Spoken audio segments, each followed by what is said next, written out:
issue, whatever it may be. And a lot of people would not believe that we would be working on this now for over 2 decades. But you got a director who won't give up, and you got a congressman who will never give in. And we stuck with it, and we're here today because he didn't give up, and I did not give in. And we are going to deal with it. Now,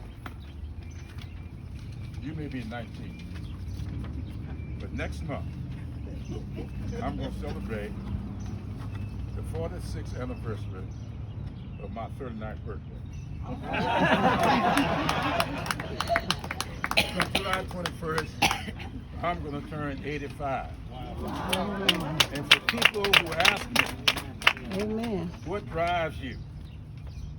It is to make sure that I do the things that are necessary to take care of all of us who are looking forward to living out our golden years in some kind of peace, some kind of healthy existence, and in some kind of manner that will be an example for all those who come after us. So what we are going to put on this site is the kind of thing that I would hope would be there for everybody, irrespective of age, irrespective of what side of town you may have been born on, irrespective of what zip code you may have grown up in. Have the kind of facility that everybody can be proud of.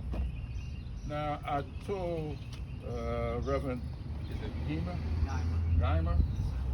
I told Reverend Geimer that I grew up in a parsonage, and when I was growing up, my dad and I often talk about me following him into the ministry.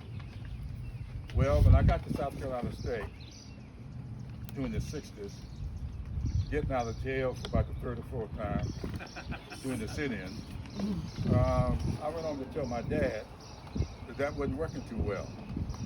And I didn't think I was going to follow him into the ministry because I always heard he had to be called to the ministry. And I kept listening. And I never heard the call.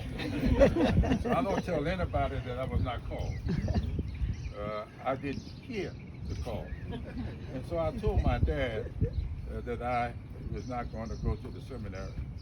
And he said to me, well, son, I suspect the world would much rather see a sermon than to hear one. amen, And so that's what I had tried to do in my service in the Congress, make sure that I conduct myself in such a way that the world will see a sermon, a good, productive sermon in my service. And so I want to thank your political leadership, Senator, Representative Kirby and Sab. I want to thank your supervisor, Kevin, with whom I have been working now since he first stepped out of what we call campus. He and I have a long relationship from his being sheriff here, his being marshal for our state, his being mayor, now as supervisor. We have always kept a very close working relationship. And I want to thank all of them for all that they do. And I want to close with this, not so that Reverend Geimer and other clergy who were here, including Kevin. I didn't know he had that in him. To come out. And Reverend Lee Smith. Growing up in that parsonage, I didn't go to the seminary, but I learned the Bible.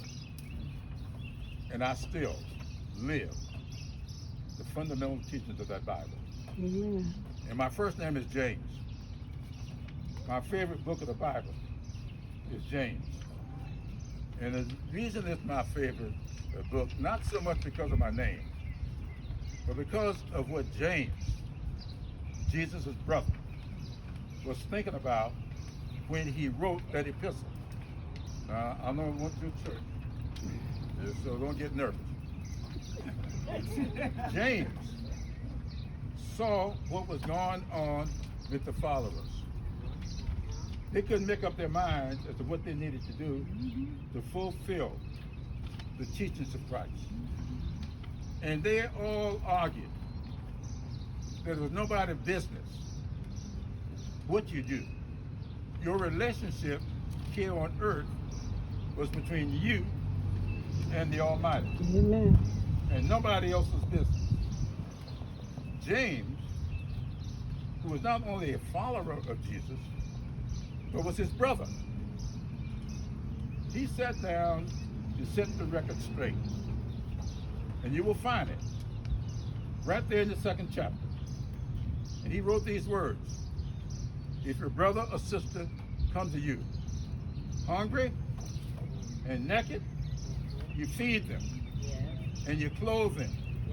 Because faith without works is dead. Amen. We're here today putting our faith to work. And when people come to you and say, just leave it in the hands of the Lord, you let them know that we're going to pray, but we're going to work. And we're going to make sure that we take care of those who are less fortunate. Yes. I cannot understand these people who run around talking about fundamentals of Christianity, talking about evangelical Christianity. And when it comes to feeding little children, comes to clothing the naked, comes to housing those in need, comes to taking care of our senior citizens, they want to cut the budget. That's why it took us 21 years, because people were not living out the fundamentals of their Christianity. We're here today to live out the fundamentals of our Christianity and put our faith to work. Amen.